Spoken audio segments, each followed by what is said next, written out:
di dalam Tibun Nabawi itu yang paling utama itu adalah konselingnya, penggalian sumbernya.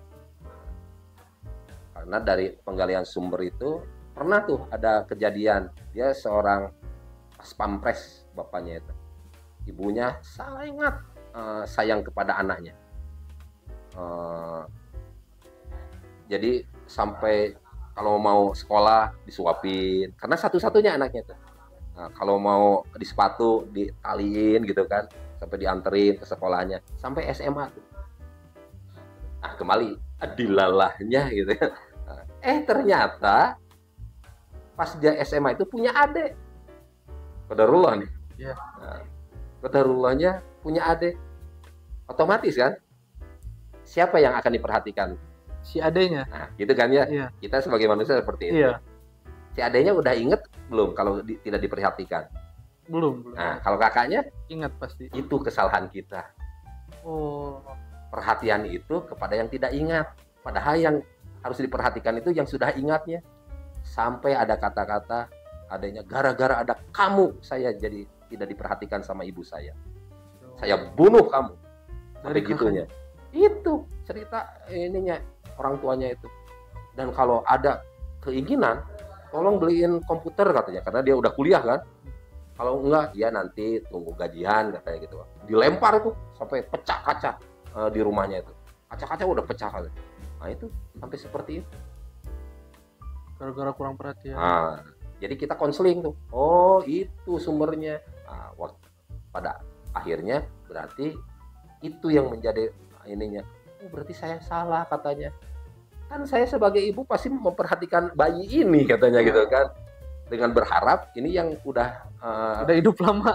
Udah bersama-sama, ngertilah gitu kan sama adanya. Tapi tidak, ternyata ada yang cemburu. Iya, gara-gara kamu katanya. Nah, kan tidak semuanya ya siap. Makanya sering kan kalau ada pasangan, mau punya adik nggak? Keadaannya itu kan ya. Iya. Kalau jawabannya nggak gimana? Nggak katanya. Tapi rata-rata gitu ya. Mau laki perempuan. Nah, itu kan proses pembiasaan.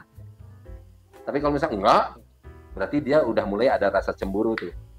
Kalau ada adanya pasti tersita perhatiannya. Iya, tersita perhatian. Terbagi dua. Iya.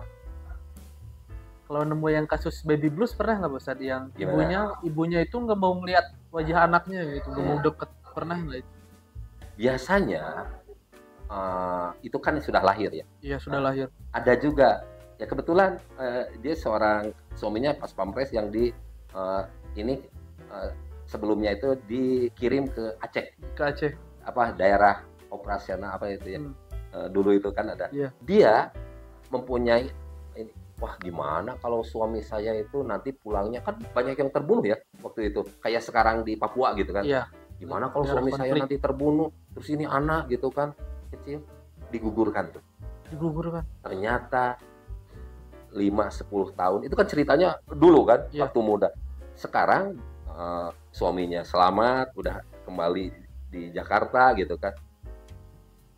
Dia punya penyakit yang kata dokter sehat-sehat saja, tapi dia merasa tidak sehat. Nah, dari konseling ini terbuka. Dulu saya pernah menggugurkan anak katanya gitu kan. Tuh kan lebih daripada baby blues itu ini. Iya, fatal itu. Jadi bukan lagi nggak mau melihat anaknya, lahir pun tidak mau. Oh, ngelahirin pun nggak mau. Nah, tapi pada akhirnya setelah disampaikan seperti itu, punya rasa berdosa, disampaikan itu lebih plong katanya. Itu sehat setelah karena udah dipendam 5 tahun ya Pak. Dia pun tidak sadar. Oh, dia pun tidak sadar. Apakah dari itu atau bukan? Nah, pinter-pinternya terapis saja mengeksplor gitu kan. Dan itu ya bimbingan Allah lah. Mana yang harus dieksplornya. Seperti itu. Jadi kebanyakan dari trauma masa lalu ya Ustaz. Ya, karena masa depannya bukan trauma. Iya, benar. Harapan. Ada nih kisah teman saya nih Ustaz, yang dia itu waktu kecil, waktu dia main, biasalah anak kecil kan ya rada nakal lah, mecahin genteng tetangganya, sama tetangganya dipukul pakai rotan, Makanya waktu gede dia, waktu dewasa, tiap kali dia melakukan kesenangan apapun, entah itu makan yang enak atau main game atau gimana aja, dia pasti takut kayak aku bakal dipukul nggak nih kalau main melakukan kesenangan ini, Oh, turut buat senang ini. karena dulu pas senang-senangnya gitu Iya, ya, itu trauma betul. trauma ya. Itu namanya trauma. Nah, itu yang harus harus disadarkan. Kenapa terjadi itu? Nah, harus ada penyadaran. Oh, berarti ada sesuatu meskipun kita menikmati suasana itu, tapi ada yang tidak suka dengan cara seperti itu, makanya dipukul. Nah, itu harus disadarkan. Jadi adik salah melakukan itu gitu kan. Terus sekarang ini enggak, karena beda lagi gitu kan. Nah, itu harus diajak ke dunia nyata. Kalau trauma itu kan dunia tidak nyata sebetulnya. Kembali lagi ke alam-alam sana. Tapi trauma itu terjadi karena sangat menyakitkan dan tidak terprediksi oleh dia. Berarti anak kecil itu rentan ya? Ya, memorinya kuat untuk mengingat itu. Nah, yang paling penting kitanya yang sebagai yang dewasa harus bijaksana, harus lebih bijaksana. Kalau misalkan melihat sesuatu yang sesuatu yang tidak kita sukai, kemarahan itu apakah harus sampai dipukul atau dialihkan perhatiannya, kan seperti itu. Nah, kita juga yang harus punya nilai-nilai intelektual gitu kan, pilihan-pilihan keputusan.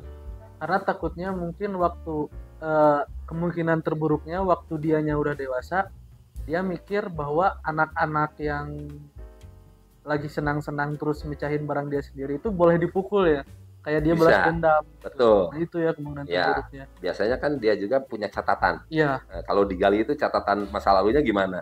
Termasuk kemarin kejadian yang bapaknya itu melempar anaknya sampai meninggal kan, karena anaknya tetangganya melaporkan, tuh anakmu nyerempet anak saya. Langsung kan anaknya diambil dibanting gitu kan sampai meninggal. Nah, itu juga kan mungkin bapaknya ini punya trauma masa lalu. Seperti itu. Kalau ini Ustaz ada nih cerita dari Twitter nih ya. Jadi di sana itu waktu tahun baru entah benar atau enggak, tapi wallahu alam tahun baru kemarin. Jadi dia itu punya anak bayi, ada dua tetangga A sama tetangga B. Si tetangga itu ngidupin petasan gede banget.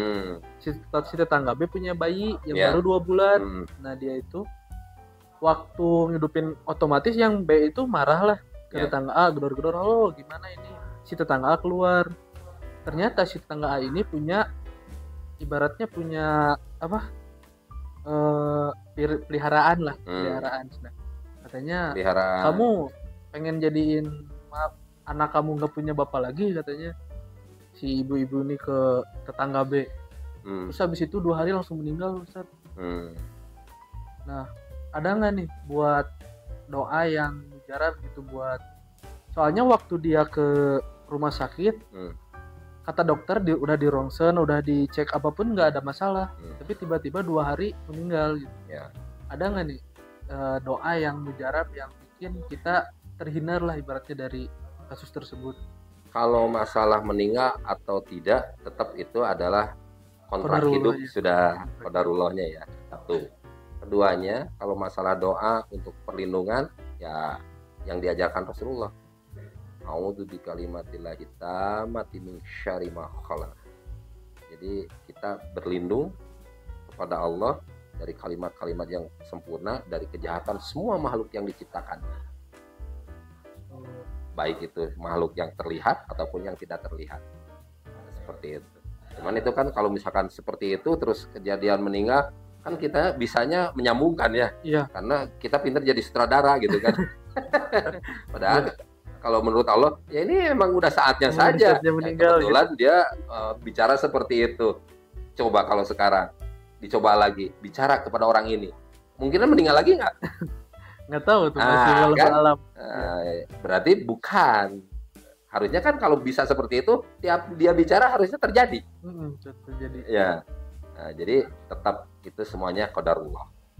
Jadi biar apa? biar berarti orang lain itu bisa mematikan dan menghidupkan kalau gitu. Iya. Apa bedanya dengan Firaun? Nah, kan ya. Kasusnya tetap kita tarik bahwa itu sudah qadarullah sebetulnya. Ini. Cuman ya tadi perlindungannya, nah itu aja terus. Kalau kita sampai di suatu tempat juga sama. A'udzu bikalimatillahit tammati min syarri ma khalaq. Jadi kita berlindung sampai di tempat yang baru itu dibacakan. Barang siapa yang membacakan itu di tempat baru, insya Allah tidak akan terjadi apa-apa. Itu ada safar itu biasanya. Ada pesan nggak nih buat sahabat-sahabat Lumina di rumah buat tentang spiritual mental ini? Suka atau tidak suka, kita diciptakan oleh Allah dalam tiga unsur: jasmania, ruhaniyah, dan nafsaniyah.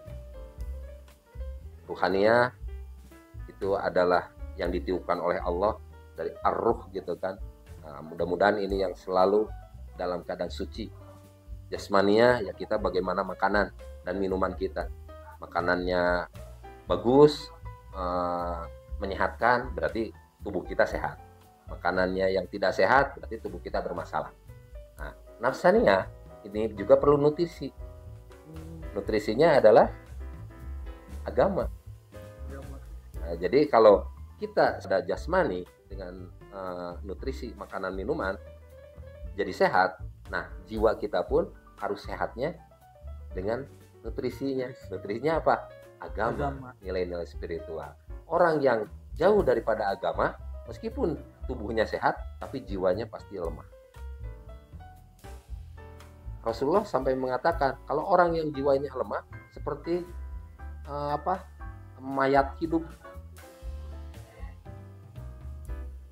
Tubuhnya hidup, tapi sudah tidak ada kekuatan lagi di dalam hampa. Jadi disebut mayat hidup aja gitu kan. Nah, seperti itu. Nah, kita pun sama. Kalau bisa, kita sering-seringlah memberikan nutrisi yang halal dan thayyiban untuk jiwa kita juga. Ya itu nilai-nilai spiritual. Makanya baca Quran itu adalah nutrisi juga. Zikrullah adalah nutrisi kita juga. Saum, nutrisi untuk jiwa kita. Sholat, nutrisi untuk jiwa kita. Umroh dan haji, nutrisi juga. Zakat itu nutrisi juga. Semuanya yang diajarkan agama itu ada nutrisi untuk jiwa kita. Termasuk nanti kita suatu saat meninggal, jasmani kita kemana? Kembali ke tanah. Nah, dikubur kan? Kubur. Habis. Nah, ruh kita dihisab di kuburan. Kembali kan kepada ar-ruh. Ya, seperti itu. Nah, jiwa kita? Ada 3 ya? Nah, itu yang dihisab. Nah, jadi kalau kita melakukan sesuatu tanpa jiwa, nah, hisaban kita berat nanti. Nah, itulah pentingnya jiwa ini yang akan mempertanggungjawabkan kehidupan kita baik di dunia maupun di akhirat. Itulah kesehatan sebetulnya. Yang paripurna itu adalah jiwa. WHO juga menyebutkan sehat secara fisik, sehat secara rohani. Secara rohania, secara spiritual, secara sosial juga. Nah, 90% adalah mental spiritual. Jadi kalau kita menangani yang sakit, sembuhkan dulu mental spiritualnya. 90% dia udah sehat. Tinggal 10% itu fisiknya. Ibnu Qayyim Az-Jauzi menyampaikan juga bukan terapi Tibu Nabawi atau Quran yang tidak menyembuhkan, tapi keyakinan yang lemah dan jiwa yang kotor. Nah, sampai seperti itu.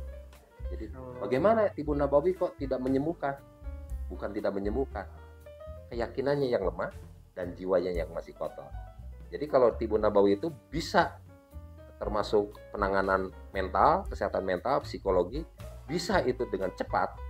Berarti artinya jiwanya harus dibersihkan, keyakinannya harus diperkuat.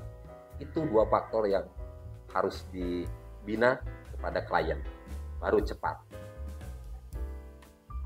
Tugas. Alhamdulillahirabbil alamin nih, sahabat. Kita udah dapat banyak banget ilmu dari Pak Ustadz. Nah, untuk sahabat nih yang pengen konsultasi atau pengen bersilaturahmi dengan Pak Ustadz bisa datang ke Masjid Islamic Center. Ini adalah di sini alamatnya ya. Kalau buat sahabat yang mau bersilaturahmi atau berkonsultasi sama Pak Ustadz Dedi. Insya Allah. Jangan lupa kalau mau datang ke sini berdoa. Berdoa dulu. Berdoa supaya Allah menjadikan jalan kesembuhannya. Karena kalau tidak dijadikan jalan kesembuhan, nggak ada yang bisa menyembuhkan. Gitu ya? Iya. Ini Pak Ustadz, sahabat harus bekal dulu air hujan nggak kalau ke sini? Boleh. Kalau bisa hujan-hujanan. Hujan-hujanan dulu ke sini katanya. Nah, alhamdulillahirrahmanirrahim, kita nih udah di penghujung acara. Terima kasih banyak nih buat Pak Ustadz karena ilmunya sangat bermanfaat. Alhamdulillah. Wassalamualaikum warahmatullahi wabarakatuh.